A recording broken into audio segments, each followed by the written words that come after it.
علیکم ورحمۃ اللہ وبرکاتہ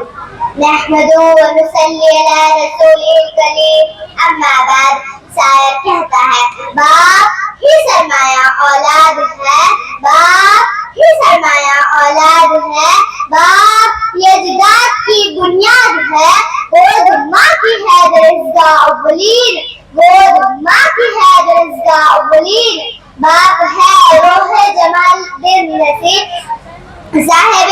صدر حکم صاحبان میرے یہاں مکتب ساتھیوں اور معزز سامعین آج میں جو ہستی کی شان بیان کرنے کی جسارت کر رہی ہوں وہ ہے باپ ایک عظیم ہستی محترم سامعین دنیا میں جتنے بھی رشتے ہیں ان کی نوعیت بدلتی رہتی ہے مگر واحد ایک ماں باپ کا رشتہ ہے جو ہر وقت دنیا کی نصیب و فراز سے گزر کر بھی ویسا ہی رہتا ہے بلکہ اور مضبوط سے مضبوط ہوتا چلا جاتا ہے ماں تو ماں ہے لفظ ماں ہی اس کی شخصیت کا مکمل تعارف ہے جبکہ باپ سے بھی اولاد کا رشتہ بہت انوکھا ہوتا ہے سایہدار صدر کا احساس ہے باپ گہنے چھاؤں ہے باپ اولاد کی تمام ضروریات کو پورا کر کے سکھ کی سانس لینے والا اولاد کی ہر خواہش کی تکمیل کو اپنا ولیم فرض سمجھ کر پورا کرنے والا ہر صلہ سے بے پرواہ رہنے والا بظاہر سخت مگر اندر سے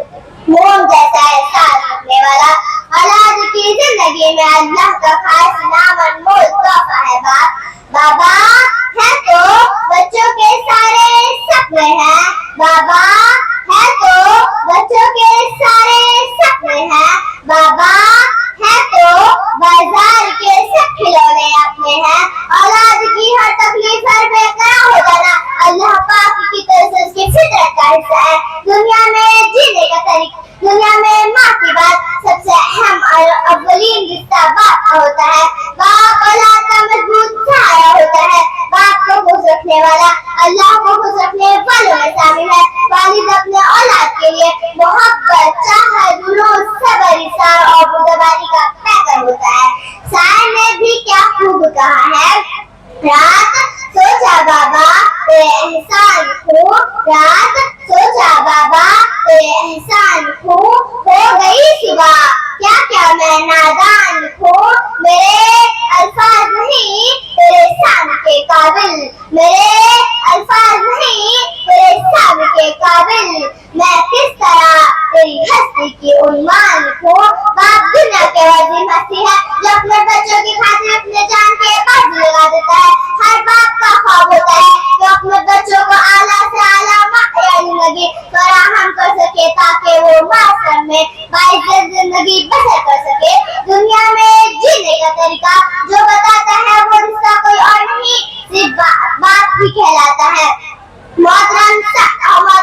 حاضرین باپ کی ڈانٹ اولاد کے لیے ایسے ہی ہم جسے جینے کے لیے ہوا باپ کی شفقت اور دعاؤں کی ہدایت خاموش سمندر کی مانند ہوتی ہے جس کی لہروں میں شدت بے پناہ ہوتی ہے یہی وجہ ہے کہ اللہ تعالیٰ نے والدین کے حقوق کو اپنے حقوق بیان فرمایا ہے اور تمہارے رب نے یہ فیصلہ فرما دیا کہ اس کے سوا کسی کی عبادت نہ کرو اور ماں باپ کے ساتھ بھلائی کرتے رہو اگر ان میں سے ایک یا دو لادلو تمہارے سامنے بڑھاپے کو پہنچ جائے تو ان کو اس تک نہ کہنا نہ انہیں ڈانٹ ڈپٹ کرنا اور ان سے بات خوب ادب نرمی کرو ادب و احترام کے ساتھ ان کے آگے جھکے رہو اور ان کے حق میں دعا کرتے رہو اے پروردگار عالم جیسے انہوں نے بچپن میں مجھ پر شفقت سے پرورش کیا ہے تو بھی ان پر رحم فرما مجھ کو